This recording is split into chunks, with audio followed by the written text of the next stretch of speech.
Hallelujah. Thank you Steven uncle once again. હાલે. અને આજે આજે પણ આપણી પાસે એક ઈશ્વરે ચેલેન્જ મૂકી છે. તો આપણે પ્રભુના વચનો તરફ વળીએ. બે મિત્રો હતા અને બે મિત્રો જંગલની અંદર અ, મુસાફરી કરી રહ્યા હતા, સફારીમાં હતા. અને એકાએક એક મોટો સિંહ એમની આગળ આવીને એમની આગળ કૂદી અને આવે છે. અ, એટલે જે પહેલો મિત્ર હતો એ બીજા મિત્રના કાનમાં કહે છે કે શાંત, એકદમ હલીશ નહીં, એકદમ સીધો અને સ્થિર થઈ જા. આપણે, તને યાદ છે કે આપણે જ્યારે એક પેલી બુક, એક ચોપડી વાંચી હતી જંગલી પ્રાણીઓ વિશે, અને એની અંદર લખેલું કે જો આવી સિચ્યુએશન આવે કે જો તમે જતા હોય ને સિંહ તમારી આગળ આવીને એકદમ ઊભો રહે, તો તમારે એકદમ સીધા સ્થૂળ ઊભા રહી જવાનું અને તમારે સિંહની આંખમાં આંખ નાખીને જોવાનું. અને જો તમે એવું કરશો તો એ સિંહ ભાગી જશે. એટલે પેલો જે બીજો મિત્ર હતો એ તો સખત ગભરાઈ ગયો હતો. એટલે એને ધીરે રહીને કહે છે કે ભાઈ, આ બુક તો તે વાંચી હતી અને મેં પણ વાંચી હતી, સાચી વાત છે, પણ આ જે સિંહ છે એણે બુક વાંચી હતી. એટલે જો સિંહે બુક વાંચી હોત તો કદાચ ભાગી ગયો હોત, પણ જો સિંહે બુક વાંચી ના હોત તો ખબર નહીં આ મિત્રોની શું હાલત થાય. પણ આજનો જે સંદેશો છે બહુ સિમ્પલ છે પણ બહુ અગત્યનો છે. અને આજનો વિષય છે ફિયર નોટ. બીશો નહીં, ડરશો નહીં. એ આજનો વિષય છે, ડરશો નહીં. આપણે કેટલી બધી વાર કેટલી બધી બાબતો વિશે આપણને બીક લાગતી હોય છે. કદાચ એવું હોય કે લોકો તમારા માટે શું વિચારતા હશે એનો તમને કદાચ ડર લાગે. કદાચ તમારી પાસે પૂરતા પૈસા નથી એનો ડર લાગે. કદાચ તમને બોલવાનું થાય, જ્યારે લોકોની આગળ જો તમને સંદેશો આપવાનો કહેવામાં આવે કે કશું સ્પીચ આપવાની થાય ત્યારે કદાચ તમને ડર લાગે. કદાચ આપણને પ્લેનમાં મુસાફરી કરીએ તો ડર લાગે. કદાચ ઘરથી દૂર જવાનું થાય તો એનો પણ ડર લાગે. કદાચ આપણને કોઈ બાબતમાં નિષ્ફળતા મળે કે કોઈ આપણને રિજેક્ટ કરે તો પણ આપણને ડર લાગે. કદાચ આપણા પ્રેમીજનો, આપણા સ્વજનો, એમને આપણે ગુમાવીએ ત્યારે પણ આપણને ડર લાગતો હોય. કદાચ આપણને કોઈ ડૉક્ટરે કશું ડાયગ્નોઝ કર્યું હોય, કોઈ આપણને રોગ હોય કે કશું ડૉક્ટરે નિદાન કર્યું હોય તો એનો પણ આપણને ડર લાગી શકે છે. આપણને કદાચ મરણનો પણ ડર લાગે. એટલે ઘણી બધી બાબતો છે બહુ કોમન કે જેના વિશે આપણને ડર લાગી શકે. સાચી વાત. અત્યારે આગળ જતાં પહેલાં ફરી વિનંતી કરું છું કે મહેરબાની કરીને જો તમારા સેલફોન મ્યુટમાં ના હોય તો પ્લીઝ મ્યુટમાં કરજો. Thank you. આપણા જીવનની અંદર જ્યારે તણાવનો સમય આવે, જ્યારે ભયનો સમય આવે, જ્યારે આપણને અનિશ્ચિતતા લાગે આપણા જીવનમાં, ત્યારે આપણે ઈશ્વરની શાંતિ આપણે ઝંખીએ છીએ. આપણે એવું ઝંખી રહ્યા છે કે આપણા જીવનમાં કોઈ જાતનો ડર ના હોય. સાચી વાત. ડર આપણને જોઈતો નથી પણ ડર આપણને બહુ લાગતો હોય છે ઘણી બધી બાબતો વિશે. શું તમને કોઈ જાતનો ડર સતાવી રહ્યો છે, કોઈ બીમારી હોય કે કોઈ પણ વિષય ઉપર? તો આજના મારી આશા છે, મારી પ્રાર્થના છે કે આજના વચનોથી તમને ખરેખર ઉત્તેજન મળશે. બાઇબલમાં આ ફિયર નોટ, ડરશો નહીં, બીશો નહીં, એ સૌથી વધારે વારંવાર જે આજ્ઞાનું પુનરાવર્તન કરવામાં આવે છે એ તો આ છે કે ડરશો નહીં. અને રિક વોરન, જેમનું નામ તમે જરૂર સાંભળ્યું હશે, પેલું બુક એમણે લખી છે પર્પઝ ડ્રીવન લાઈફ, અને એ પાસ્ટર છે, બહુ ફેમસ પાસ્ટર છે. તો એમની ગણતરી પ્રમાણે બાઇબલમાં 365 વખત 365 ટાઈમ્સ ફિયર નોટ એવું બાઇબલમાં લખવામાં આવ્યું છે એમની ગણતરી પ્રમાણે. અને જો એ સાચી હોય તો એનો મતલબ એવો થાય કે દરેક દિવસે એક દિવસે નવું ઈશ્વર આપણને દરરોજ એક વાર કહે છે કે ડરશો નહીં. એટલે ઈશ્વરની ઈચ્છા છે કે આપણે એક પણ દિવસ એવો જવો જોઈએ કે જેનાથી આપણને ઈશ્વરના જે આ શબ્દો છે કે જે આપણને કમ્ફર્ટ આપે છે, જે આશ્વાસન આપે છે કે ડરશો નહીં, એ રોજ આપણને ઈશ્વર કહી રહ્યા છે કે ડરશો નહીં. ઈશ્વર આપણને પ્રોત્સાહન આપે છે અને આપણને ઉત્તેજન આપે છે. બહુ સ્પષ્ટ છે. ગીતશાસ્ત્ર 23 તો આપણે બધાને મોઢે હશે અને એની 4 કલમ, જો કે મરણની છાયાની ખીણમાં થઈને હું ચાલું તોય હું કંઈ પણ ભૂંડાઈથી બીશ નહીં, કેમ કે તું મારી સાથે છે. તારી લાકડી તથા તારી છડી મને દિલાસો દે છે. ઈશ્વર ડરથી દૂર રહેવા વિશે બહુ ભાર મૂકે છે અને એની અગત્યતા વિશે ઈશ્વર આપણને શીખવે છે. કેમ? ઈશ્વર આપણને કેમ ડરથી દૂર રહેવા ઉપર ભાર મૂકે છે? કારણ કે ઈશ્વરને ખબર છે કે આપણી વેદનાઓ ક્યાં છે, આપણે ક્યાં અટકી પડ્યા છે.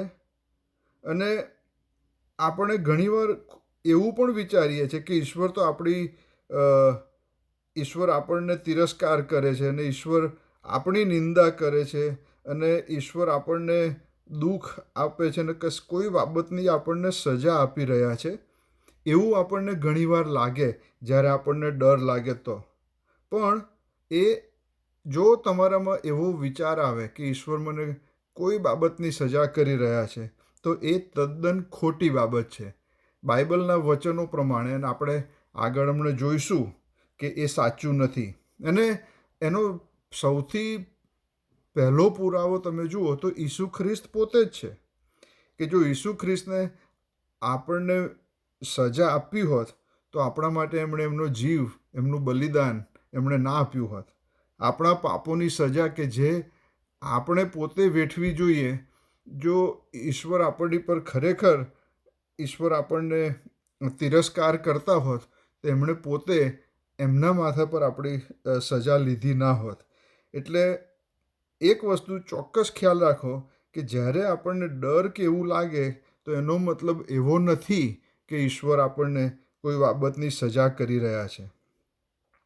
જ્યારે આપણે ઈશ્વર સાથે તંદુરસ્ત સંબંધ કેળવીએ છીએ અને આપણે સમજીએ છીએ કે ઈશ્વરની આપણી ઉપર જે દયા અને એની કૃપા, એ આપણે જ્યારે સમજીએ ત્યારે જ આપણને ખરેખર ખ્યાલ આવે છે કે આપણે ડરવાની કોઈ જરૂર નથી. ઈશ્વર આપણી સાથે કોઈ જાતનો બદલો લેવા નથી માગતા કે ઈશ્વર આપણને કોઈ બાબતની સજા નથી કરતા. ઈશ્વરે પોતે પોતાના માથા ઉપર આપણે જે પણ પાપ કર્યા છે, જેની સજા આપણને મળવી જોઈએ, તો એ બધાની સજા ઈસુ ખ્રિસ્તે પોતે વધસ્તંભ પર પોતાનો લોહી વહેવડાવીને ઓલરેડી એમણે એનો ચુકાદો કરી દીધો છે. એટલે જ્યારે પણ આપણને કોઈ બાબતનો ડર લાગે, કોઈ નિષ્ફળતા હોય આપણા જીવનમાં, તો બીવાની જરૂર નથી. આપણે કોઈ બાબતમાં નિષ્ફળ જઈએ તો એ તો આપણી જિંદગીનો અનિવાર્ય ભાગ છે. પણ ઈશ્વરના બાળકો તરીકે આપણે ડરને આપણે મંજૂરી આપવી જોઈને આપણા જીવનનો જે કંટ્રોલ છે એ ડરને આપણે સોંપી દેવો જોઈએ નહીં. આપણે ફિયર નોટ, એ તો બાઇબલમાં બહુ વખત લખ્યું છે, પણ બાઇબલ આપણને એ વસ્તુ શીખવે છે કે ફિયર ગોડ. તો એનો મતલબ શું? એક બાજુ એમ કહે છે ડરો નહીં અને એક બાજુ કહું છું ઈશ્વરથી ડરો. તો એમાં જે ફિયર ગોડ લખ્યું છે એનો મતલબ એટલો જ કે આપણે ડર નહીં પણ ઈશ્વરનો આપણે આદર અને ઈશ્વરનું આપણે સન્માન કરીએ. અને એ ઈશ્વરને જે આપણે આદર અને સન્માન કરીએ એ બીજા કોઈને નહીં, પણ ખાલી ઈશ્વર એકલાને જ એ માન, એ આદર, એ સન્માન મળવું જોઈએ આપણા તરફથી. એનો મતલબ એવો થાય કે ફિયર ગોડનો મતલબ કે ઈશ્વરને આપણે પૂરા મનથી પૂરા દિલથી આપણે ઈશ્વરનો આદર કરીએ, ઈશ્વરનું સાંભળીએ, ઈશ્વરને આપણે માન આપીએ અને એની સ્તુતિ અને આરાધના કરીએ. અને જ્યારે આપણે બાઇબલમાંથી જે વચનો ઈશ્વરના જે આપણે વાંચીએ જ્યારે પણ તે આપણને ખૂબ ઉત્તેજન આપે છે અને એનાથી આપણને ઈશ્વર તરફથી શાંતિ અને ઈશ્વર તરફથી આપણને શક્તિ મળે છે. જ્યારે આપણે કોઈ પણ બાબતની ચિંતા હોય કે આપણને કશો ડર આપણી અંદર આવે, એટલે બાઇબલના વચનો આપણને બહુ મદદ કરે છે કે ઈશ્વર આપણને શું કહેવા માગે છે. ગીતશાસ્ત્રના લેખક ગીત કરતાં આપણને ઘણી વખત ફિયર નોટ પ્રેયર તરફ લઈ જતા હોય છે. અને બાઇબલમાં જો દિલાસો આપવા માટેની જે આત્માને દિલાસો આપવા માટેની જે બુક હોય એ તો ગીતશાસ્ત્રનું પુસ્તક છે, કે એમાં એ આપણને ઘણી બધી બાબતો વિશે તૈયાર કરે છે કે જ્યારે આપણી ઉપર કોઈ ડરની પરિસ્થિતિ આવી પડે ત્યારે આપણે એનો કેવી રીતે જવાબ આપવો જોઈએ. કોઈ પણ કપરા સંજોગો હોય આપણા જીવનમાં, કોઈ પણ બાબત એવી બને કે જેમાં આપણને ડર લાગે, તો ગીતશાસ્ત્રનું પુસ્તક ઘણું આપણને દિલાસાદાયક પુસ્તક છે. અને ભાવનાત્મક રીતે અને પ્રમાણિક પ્રાર્થનાઓથી એ ભરેલું છે અને આપણને શીખવે છે કે ઈશ્વર ઉપર આપણે ભરોસો રાખવો જોઈએ. ઈશ્વરનો ખૂબ વહાલો શિષ્ય હતો યોહાન, અને એ યોહાન આપણને બહુ સરસ રીતે કહે છે. 1 યોહાન 4 અધ્યાય 11 અને 18, 2 કલમ. 1 યોહાન 4, 11 અને 18. વહાલાઓ, જો ઈશ્વરે આપણા પર એવો પ્રેમ રાખ્યો તો આપણે પણ એકબીજા પર પ્રેમ રાખવો જોઈએ. પ્રેમમાં ભય નથી, પણ પૂરો પ્રેમ ભયને દૂર કરે છે, કેમ કે ભયમાં શિક્ષા છે અને જે ભયભીત છે તે પ્રેમમાં સંપૂર્ણ થયો નથી. બહુ અજાયબ જેવું વચન છે. આની ઉપર જો આપણે મનન કરીએ તો આપણને ખ્યાલ આવે છે કે પ્રેમ, ઈશ્વર પર આપણે પ્રેમ કરવો જોઈએ પૂરા દિલથી. ઈશ્વરનો પ્રેમ આપણામાં રહેવો જોઈએ અને એ ઈશ્વરનો પ્રેમ આપણે એકબીજા પર રાખવો જોઈએ. અને પ્રેમ જો ઈશ્વરનો આપણી અંદર હશે તો આપણને ભય નથી. પૂરો પ્રેમ ભયને દૂર કરે છે. ભયમાં તો શિક્ષા છે, અને જો આપણામાં ભય હશે, આપણે ભયભીત હઈશું, તો આપણે પ્રેમમાં સંપૂર્ણ થયેલા નથી. બહુ ધ્યાન રાખવા જેવી બાબત છે. બીજી બાબત, ગીતશાસ્ત્ર 56 એની અંદર લખવામાં આવ્યું છે એમ, દાઉદ જ્યારે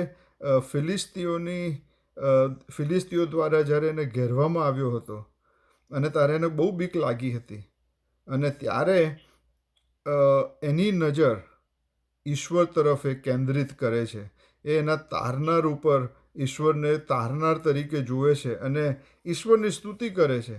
અને જ્યારે બહુ ભયાનક સમય હતો કે હવે તો મને આ લોકો મારી પણ નાખશે, ફિલિસ્તી લોકો, અને ત્યારે દાઉદ ઈશ્વરમાં એનો વિશ્વાસ મૂકે છે. અને ગીતશાસ્ત્ર 56, 3 અને 4 કલમ, જ્યારે મને બીક લાગશે ત્યારે હું તમારા પર ભરોસો રાખીશ. હું ઈશ્વરની મદદથી તેમના વચનની પ્રશંસા કરીશ. ઈશ્વર પર મેં ભરોસો રાખ્યો છે, તેથી હું બીવાનો નથી. મનુષ્ય માત્ર મને શું કરનાર છે? મનુષ્ય શું કરે આપણને? બરાબર. આ તો શરીર છે. શરીર આપણને તોડી પાડતું હોય છે.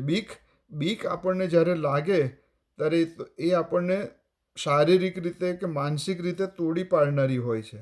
આપણને ડર લાગે, આપણે હંમેશા અસ્તવ્યસ્ત થઈ જઈએ. આપણામાં દહેશત, આતંક, ભય, ગભરાહટ, આવું બધું વસ્તુઓ આપણી અંદર આવે છે. અને આ જે શબ્દો મેં હમણાં વાપર્યા એ બધા જ બીકની સાથે લાગે વળગે છે. દહેશત, આતંક, ભય, ગભરાહટ.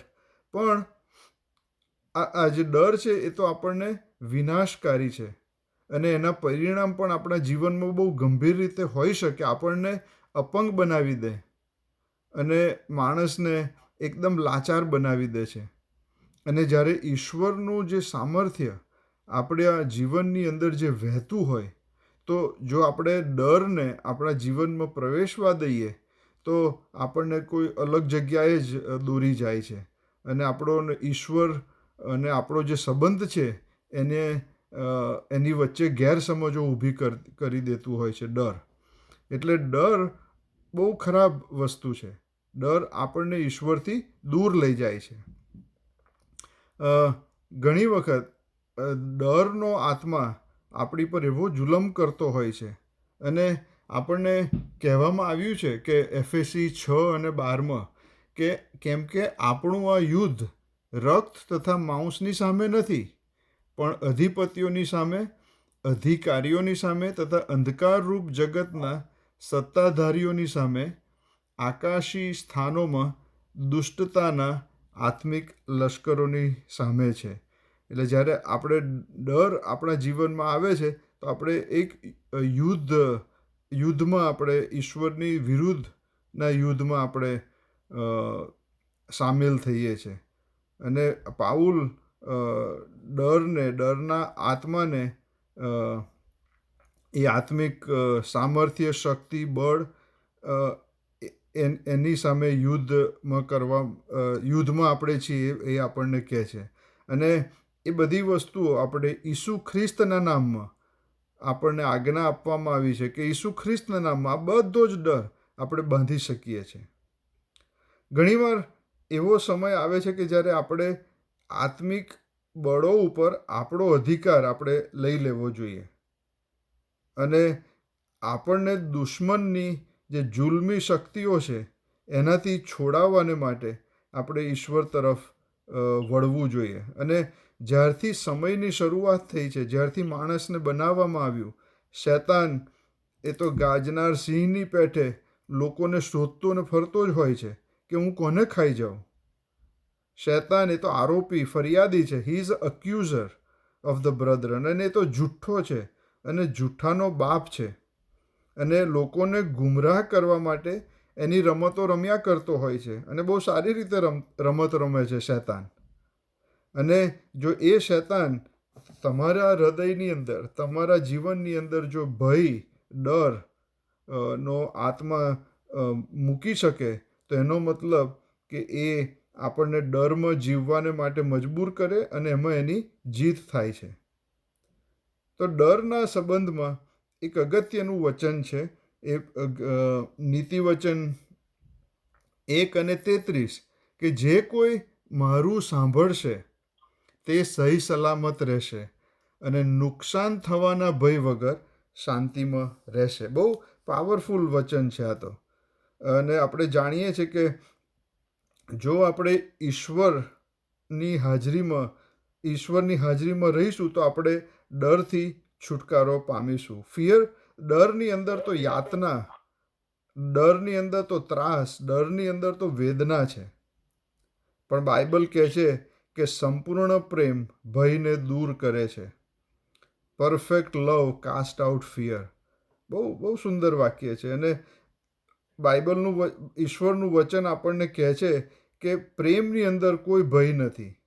તો જો આપણે ઈશ્વરનો પ્રેમ આપણા હૃદયમાં વહેતો હશે, જો ઈશ્વરની હાજરી આપણા હૃદયમાં હશે, તો આપણને આપણા જીવનમાં ભયને કોઈ જગ્યા નથી. ભયનું સ્થાન નથી જો આપણા હૃદયમાં ઈશ્વરનો પ્રેમ વહેતો હશે તો. ગીતશાસ્ત્ર 34 અને 4 કહે છે કે મેં યહોવાને શોધ કર્યો અને તેણે મને ઉત્તર આપ્યો અને મારા ભયમાંથી મને છોડાવ્યો. યહોશુઆ 1 અધ્યાયને 9મી કલમ, શું મેં તને આજ્ઞા નથી આપી કે બળવાન તથા હિંમતવાન થા, ભયભીત ન થા અને ગભરાતો નહીં, કારણ કે જ્યાં કંઈ તું જાય છે ત્યાં તારા ઈશ્વર યહોવા તારી સાથે છે.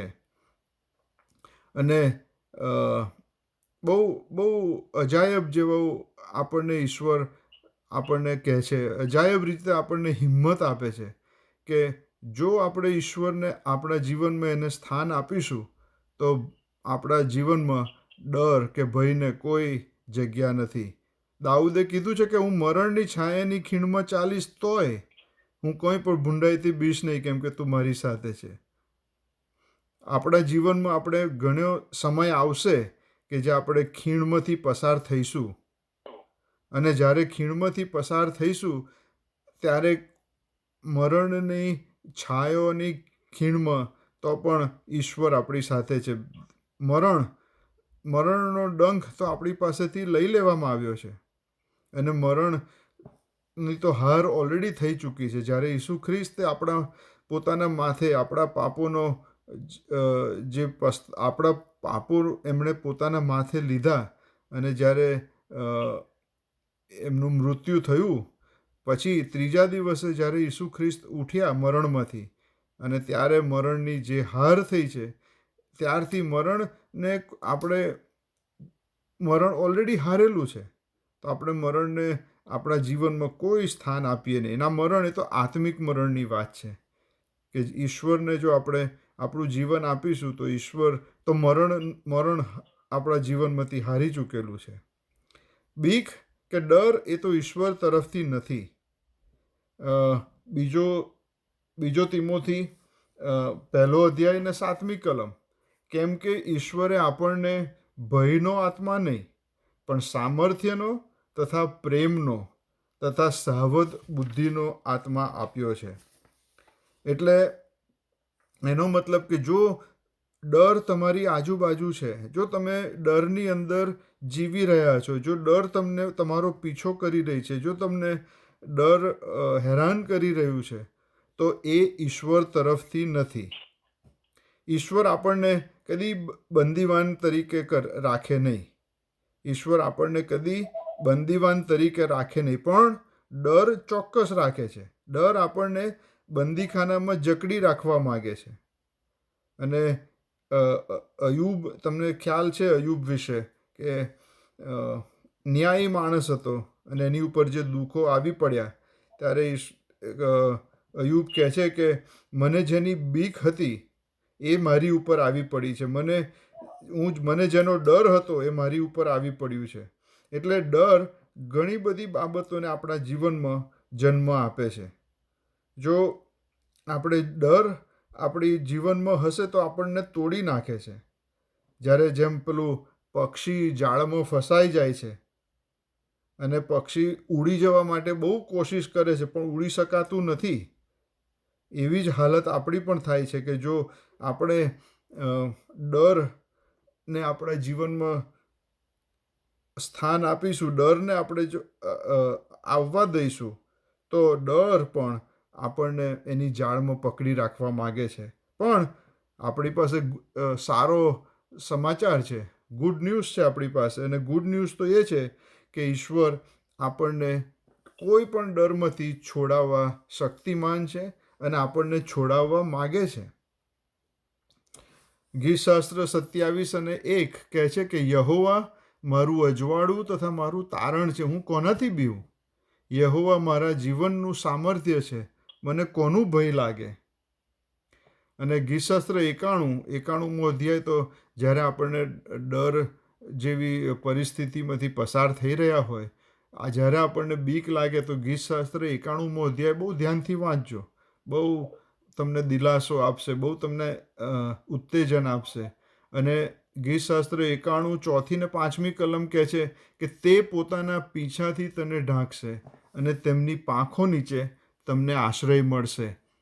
તેમની સત્યતા ઢાલ તથા બખ્તર છે. ઈસુ ખ્રિસ્ત ઈશ્વર આપણી આગળ અત્યારે એમના હાથ ફેલાઈને આપણને વિનંતી કરી રહ્યા છે, આપણને આજીજી કરી રહ્યા છે કે તમે મારે પાસે આવો અને હું તમને તમારા ડરથી, તમને બીકથી હું તમને છુટકારો આપીશ.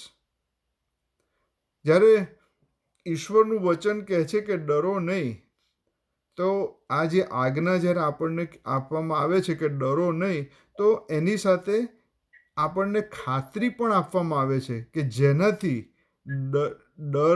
ડરવાનું નહીં એ શક્ય બને છે. ઈશ્વર કહે છે માથી 14:27 કે હું તમારી સાથે છું, ડરો નહીં, હું તમારી સાથે છું. અને આ દુનિયાની અંદર તો કેટલી બધી બાબતો જો આપણે જોઈએ કે જેનાથી આપણને ડર લાગી શકે, પણ આ ડર આપણે જો હિંમત આપણે રાખીશું, આપણામાં હિંમત હશે અને આપણે હિંમતથી ઈશ્વરને આપણું જીવન સોંપીશું, તો આપણને ઈશ્વર આપણામાંથી ડર જરૂર કાઢશે. કારણ કે ઈશ્વર પર ભરોસો રાખો એ તો કોઈ પણ ડર કરતાં ઘણા મહાન છે.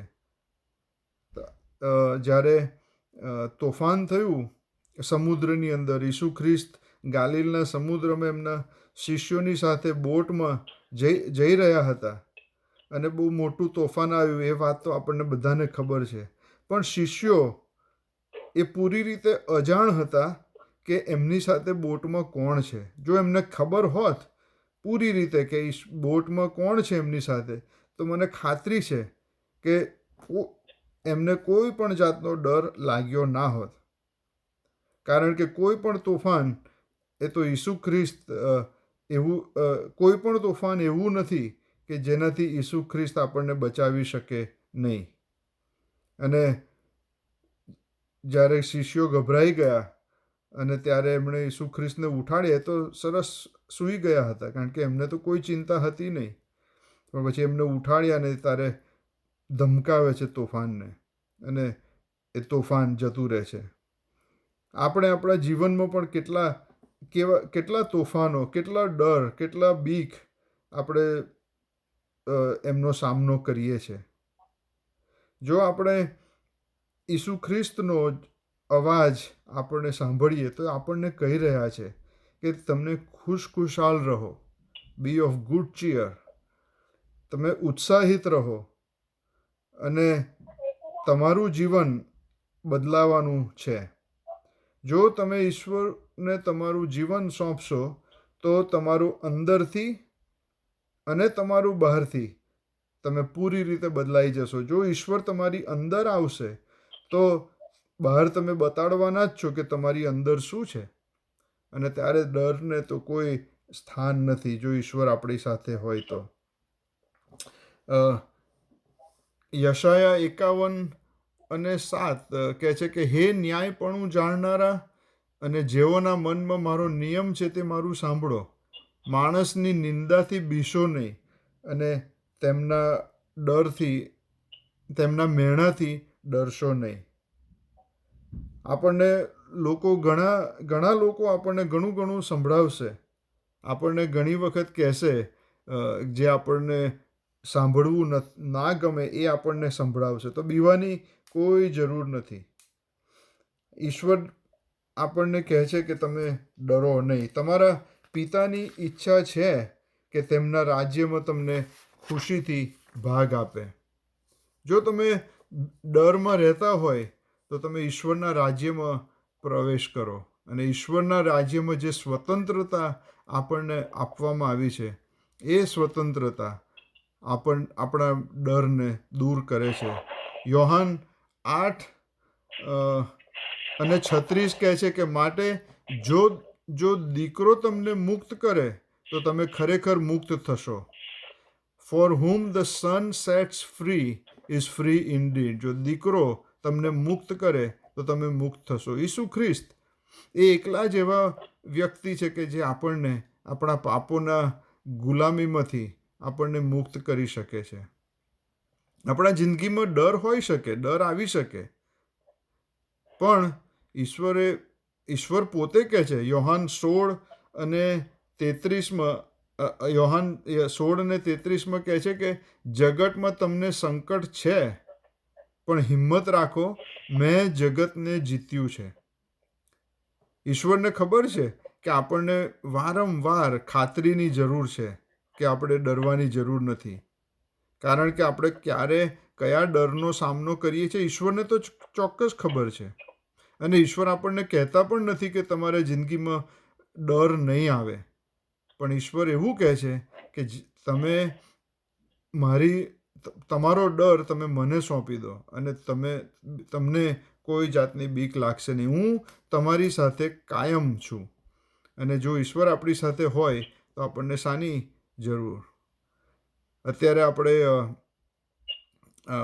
આ દિવસોમાં આપણે જોઈ રહ્યા છે કે કોરોના વાયરસે આ દુનિયા પર કેવો ભરડો લીધો છે.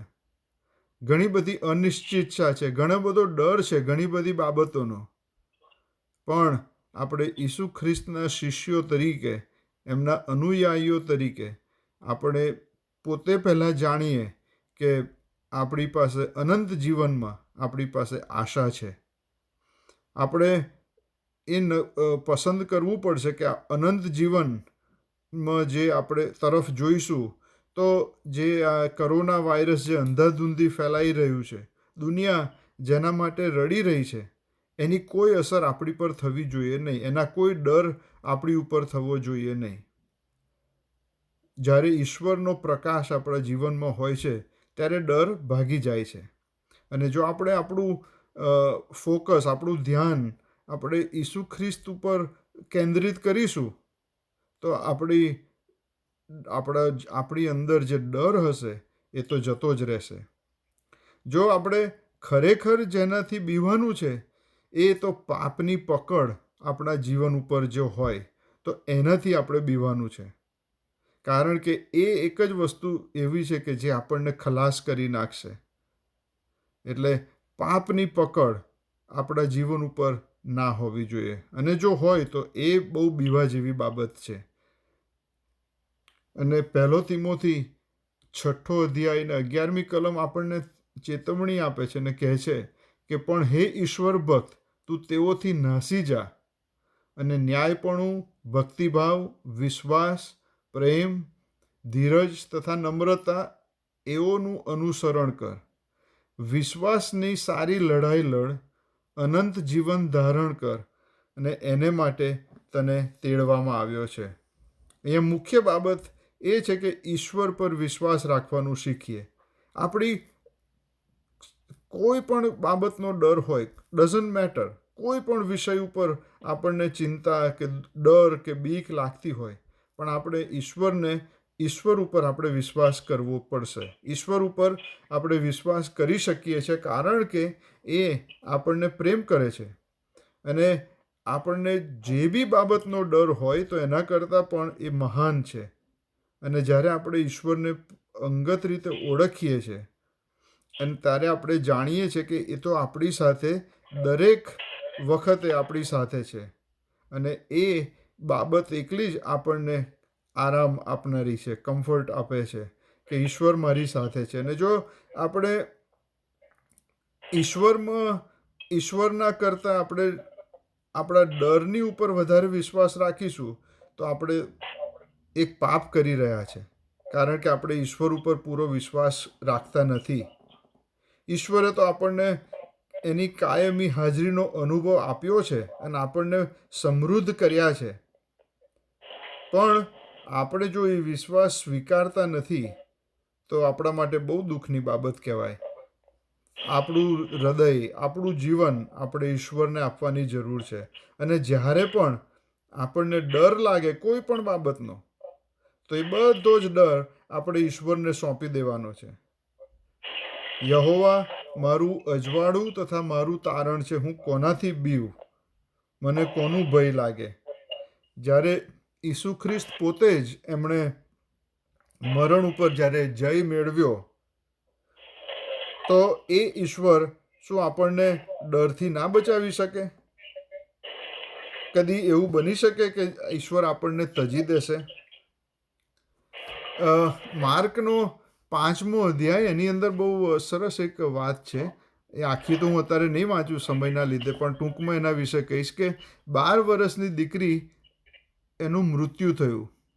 આપણને ખબર નથી કે કયા કારણોસર એનું મૃત્યુ થયું, પણ ઈસુ ખ્રિસ્ત ત્યાં જાય છે. અને એક વસ્તુ એમણે બહુ ભારે વસ્તુ એમણે કીધી. માર્કનો 5મો અધ્યાય અને 39મી કલમ, જ્યારે દીકરી નું મૃત્યુ પામે છે અને એના સગા સંબંધીઓ એની આગળ રડારોડ કરી મૂકે છે, ત્યારે ઈસુ ખ્રિસ્ત બહુ બહુ સખત વાત કીધી. અને માર્ક 5:39, અને તે અંદર આવીને તેઓને કહે છે કે તમે ગરબડ કેમ કરો છો અને રડો છો? છોકરી તો મરી ગઈ નથી, છોકરી ઊંઘે છે. બીજા શબ્દોમાં ઈશ્વર કહે છે કે તમે જે નથી એનું કેમ કરો છો? તમે વાતનું વતેસર કેમ કરો છો? ઈશ્વર એવું નથી કહેતા કે તમે બરાબર છો, રડો. નો, તમે કેમ ગરબડ કરો છો? આપણે કેટલી વાર ગરબડ કરતા હોઈએ છીએ જ્યારે આપણને ડર લાગે તો, અને કશું થયું ના હોય એનું પણ આપણે કેટલું બધું મોટું રૂપ આપી દેતા હોઈએ છીએ. નાની વસ્તુનું મોટું રૂપ આપણે કેટલું આસાનીથી આપી દઈએ છીએ. આવું કેમ બને છે? કારણ કે આપણને ઈશ્વર ઉપર આપણને પૂરો ભરોસો નથી, એટલે જ આવું બની શકે. નહીં તો આવું ના બની શકે. આજના દિવસમાં પણ ઈશ્વર આપણને કહે છે કે તમે ગરબડ કેમ કરો છો? ડરનો સમય હોય, તમને લાગે કે ડરવાનો સમય છે, પણ ડરો નહીં, કારણ કે હું તમારી સાથે છું. ગરબડ ના કરો ને રડો નહીં. કેમ? કારણ કે ઈશ્વર આપણી સાથે છે. આપણે વિશ્વાસને પસંદ કરવાનો છે, ડરને નહીં. We must choose faith over fear. હું તમને આશા આપું છું. ભલે મરણની બીક હોય, પણ ઈશ્વરે આપણને જીવતા રાખ્યા છે. તો પછી આપણે શું કામ, જ્યારે આપણે જીવીએ છીએ, આપણે જીવતા છે, ત્યારે આપણે શું કામ આપણે ડરને આપણા જીવનમાં અગત્યતા આપીએ છીએ? આપણો સમય તો ઈશ્વરના હાથમાં છે. શૈતાન ઓલરેડી હારી ચૂકેલો છે. શૈતાન પાસે આપણા જીવનની કોઈ ચાવી નથી. તો પછી આપણે ખોટી બીક રાખીને, ખોટો ડર રાખીને ઈશ્વરને શું કામ આપણા જીવનથી દૂર કરીએ છીએ? ડરનો મતલબ તો મરણ છે. જ્યારે ગણનાનું પુસ્તકમાં જો આપણે વાંચીએ છીએ કે મૂસાએ 12 જાસૂસોને મોકલ્યા હતા, એમાંથી 10 જણા બી ગયા. ખાલી 2 જણા, યહોશુઆ અને કાલેબ, 2 જણાને વિશ્વાસ હતો ઈશ્વર ઉપર. આજના દિવસમાં જ્યારે આપણે આ બીકના, ડરના સમયમાંથી ગુજરી રહ્યા છે, ત્યારે આપણને એક વેક્સિનની જરૂર છે, અને એ વેક્સિન છે વિશ્વાસ. ઈસુ ખ્રિસ્ત ઉપર વિશ્વાસ. અને એ તો ઈસુ ખ્રિસ્ત જ આપણને એ વેક્સિન આપી શકે. એ કેમ આપે છે એ વેક્સિન? કારણ કે બીજું કોઈ એ વેક્સિન કેમ નથી આપી શકતું? કારણ કે ઈસુ ખ્રિસ્ત એકલા જ એવા છે કે જેમણે આપણા પાપોને પોતાના માથે લઈને વધસ્તંભ ઉપર એનું બલિદાન આપ્યું. અને આપણે જે રક્ત આપણું વહેવડાવવું જોઈએ, આપણે જે મરણ જે આપણે મળવું જોઈએ, એમણે પોતે પોતાના માથે લીધું. કેમ એવું કર્યું? કારણ કે ઈશ્વર આપણને પ્રેમ કરે છે. અને ઈશ્વર એવું નથી ઈચ્છતા કે આપણું મરણ થાય. ઈશ્વર ઈચ્છે છે કે આપણને કાયમ માટે અનંત જીવન મળે, અને આપણે ઈશ્વરની સાથે આપણું જીવન ગુજારીએ.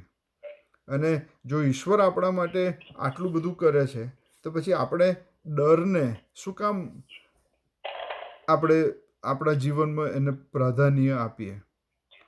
ગીતશાસ્ત્ર 91 આપણને સલામતી વિશે શીખવે છે કે એ ઈશ્વર જ આપી શકે.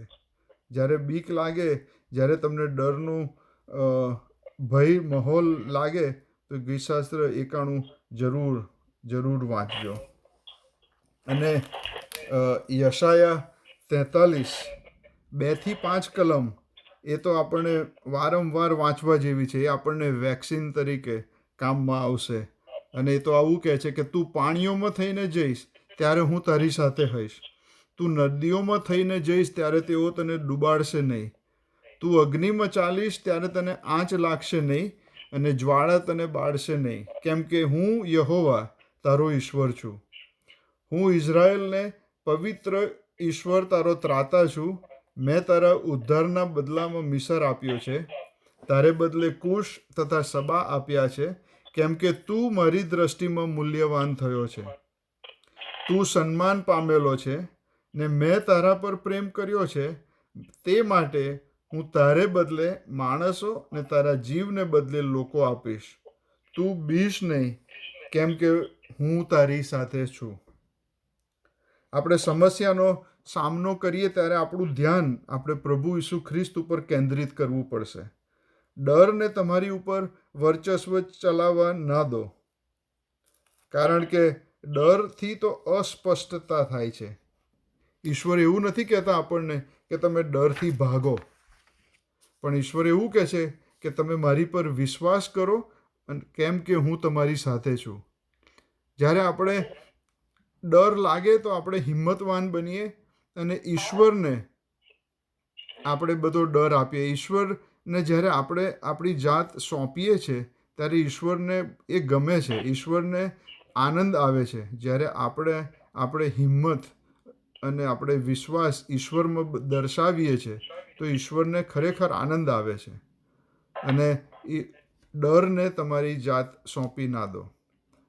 અત્યારના સમયોમાં જ્યારે શટડાઉન ને બધું ચાલી રહ્યું છે, લિમિટેડ ઘણા બધા તમે જાણો છો, ત્યારે એ સમયોમાં આપણી જે ડર અને આપણને જે એન્ઝાયટી, આપણને જે અનિશ્ચિતતા અને એવું બધું જ્યારે લાગે ત્યારે એ બધું આપણે ઈશ્વરને સોંપી અને આપણે ઈશ્વરની સ્તુતિ અને આરાધના કરીએ.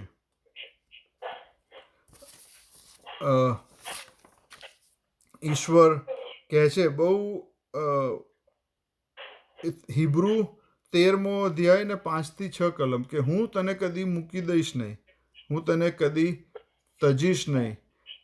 તો આપણે ખાતરીપૂર્વક કહી શકીએ છીએ કે પ્રભુ મને સહાય કરનાર છે. હું બીશ નહીં, માણસ મને શું કરશે. ઈશ્વર આપણી સાથે છે. ઈશ્વર આપણી સાથે હંમેશા છે. ઈશ્વર આપણને શક્તિ અને સામર્થ્ય આપે છે. તો પછી આપણે કોની બીક રાખીએ. તમે આ બહુ ફેમસ શબ્દ છે. જ્યારે FDR આપણે જે પ્રેસિડન્ટ હતા ત્યારે ડિપ્રેશન ટાઈમ હતો અને એકદમ હતાશાનો સમય હતો. ત્યારે એમણે એક વાક્ય કીધું હતું કે only thing we have to fear is fear it self. આ શબ્દ એમણે જે કીધો એ બહુ ફેમસ છે અને વારંવાર વાપરવામાં આવે છે. પણ આજે આપણે ઈશ્વરના બાળકો તરીકે એ વાક્યને આપણે કરેક્ટ કરવાનું છે, સુધારવાનું છે. અને only one we have to fear is God himself. અને આમાં જે ફિયર છે એ ડર નહીં પણ આદર અને સન્માન આપણે ઈશ્વરને આપવાનું છે. અને જો આપણે ઈશ્વરને આપણું આદર અને આપણું સન્માન આપણે આપીશું ઈશ્વરને, તો આપણી અંદર કોઈ બીક રહેશે નહીં. જો ઈશ્વરના એક વસ્તુ તો આપણને ખબર છે કે ઈશ્વર એક દિવસ આવવાના છે. અને જો આપણે ઈસુ ખ્રિસ્ત સાથે આપણો અંગત સંબંધ નહીં હોય, જો આપણે એમને આપણા અંગત તારનાર તરીકે નહીં સ્વીકારવા હોય, તો વહાલા મિત્રો, વડીલો, આપણે બીવાની બહુ જરૂર છે. બીવાનું એટલા માટે કે પછી આપણો નાશ જ થવાનો છે. પણ આજે પણ ઈશ્વર આપણને એ આમંત્રણ આપે છે અને કહે છે કે મારી પાસે આવો, હું તમારી સાથે છું. આપણે ઈશ્વરને આપણું જીવન સોંપવાની જરૂર છે. જો આપણે ઈશ્વરને આપણું જીવન નહીં સોંપીએ તો ન્યાયકાળના દિવસે જ્યારે આપણે ઈશ્વરનો સામનો કરીશું ત્યારે બહુ ખરાબ અને બહુ ભયંકર અને બહુ ભયાનક એ દિવસ આપણા માટે હશે. પણ ઈશ્વરના કોપનો સામનો જો આજે આપણે ઈશ્વરને આપણું જીવન સોંપીશું તો ઈશ્વરના કોપનો સામનો આપણે કરવો નહીં પડે. કારણ કે ઈશ્વર તો પછી આપણો તારનાર છે અને ઈશ્વરે આપણને ઓલરેડી અનંત જીવનની ભેટ આપી છે. અને જો ઈશ્વરનો સ્વીકાર કરીશું તો આપણે ન્યાયકાળના દિવસે જે આપણે કોપનો સમય છે એનાથી ઈશ્વર આપણને બચાવશે. આપણે પોતાના સારા કામને લીધે પોતાની ઉપર જો આપણે આધાર રાખીશું તો આપણે ઈશ્વર આગળ કદી ઊભા રહી શકીએ નહીં. કારણ કે આપણા દરેક સારા કામ એ તો ગંદા ચિથરા સમાન છે. બાઇબલ ચોખ્ખું કહે છે. આપણે પોતાની ઉપર આધાર રાખવાથી આપણને ઈશ્વરની આગળ આપણે ઊભા રહી શકીએ નહીં. પણ ઈશ્વરના જે લોહીમાં એણે આપણા પાપોની જે માફી ઈશ્વર આપણને આપી છે એ આપણે જો સ્વીકારીશું તો આપણને અનંત જીવન છે. કોને અનંત જીવન નથી ગમતું? કોને ડરમાં રહેવાનું ગમે છે? કોઈને નહીં. તો આજે જો આપણે આપણા જીવન ઈશ્વરને ના આપ્યા હોય તો અત્યારે જ સમય છે. મારી પ્રાર્થના છે કે ઈશ્વર આપણા જીવનમાંથી કોઈ જાતનો ડર હોય તો દૂર કરે. ઈશ્વર દૂર કરવા આતુર છે, પણ આપણા હાથમાં છે કે આપણે ઈશ્વરને કેવો જવાબ આપીએ છીએ. આમેન.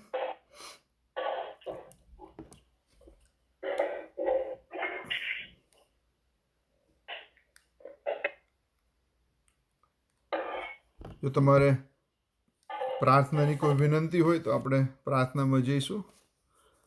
છે વિનંતી? You need to make an announcement that જે કોઈ છે they need to put their phone on a mute. Yes.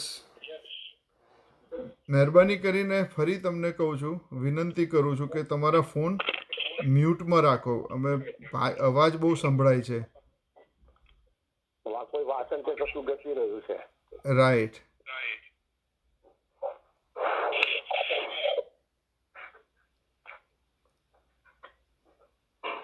જો કોઈને પ્રાર્થનાની વિનંતી હોય તેઓ આપી શકે છે આશીષભાઈને અને આશીષભાઈ. શિવનભાઈ, સુનામીબેન બોલું છું. હેલો.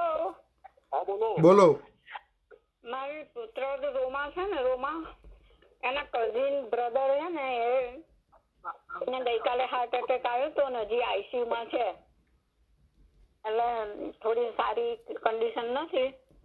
એમનું નામ રિંકુભાઈ છે. રિંકુભાઈ. ઓકે. ઓકે, એના માટે પ્રાર્થના કરજો. ચોક્કસ. Thank you. મોન્ટુને આપણે પ્રાર્થનામાં ધરી રાખીશું. બીજું કોઈ પ્રાર્થનાની વિનંતી? પાસ્ટર ક્લોડ, એમના માટે પ્રાર્થના કરીશું. સતીશ પરમાર કરીને છે ને, ઓકે. એમને માટે પ્રાર્થના કરવાની. ચોક્કસ. એમને હાર્ટની તકલીફ છે. Heart. Okay.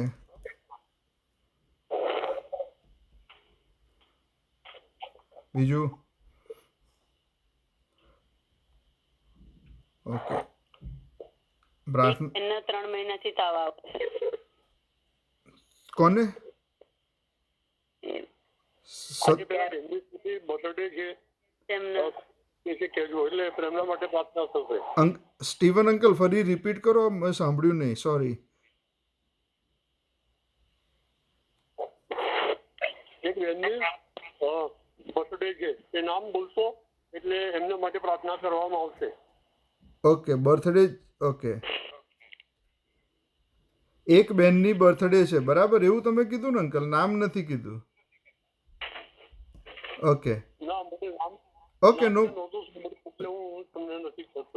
No problem. That is fine. Yeah. Okay. આપણે પ્રાર્થનામાં વળીએ. અમારા ઈશ્વર પિતા, તમારો ખૂબ ખૂબ આભાર માનીએ છીએ. તમે અમારી પર પ્રેમ કર્યો અને તમારો એકના એક દીકરાને તમે અમારા માટે મોકલી આપ્યો કે જેથી અમારામાં અમને અનંત જીવન મળે. અમે ડરમાં ના રહીએ, અમે કોઈ જાતના ભયમાં ના રહીએ, પણ અમે તમારી હાજરીમાં, તમારી સાથે જે જીવન જે ખાલી તમે એકલા જ અમને આપી શકો છો, એમના નામમાં ઈશ્વર પિતા અમે તમારી પાસે આવીએ છીએ.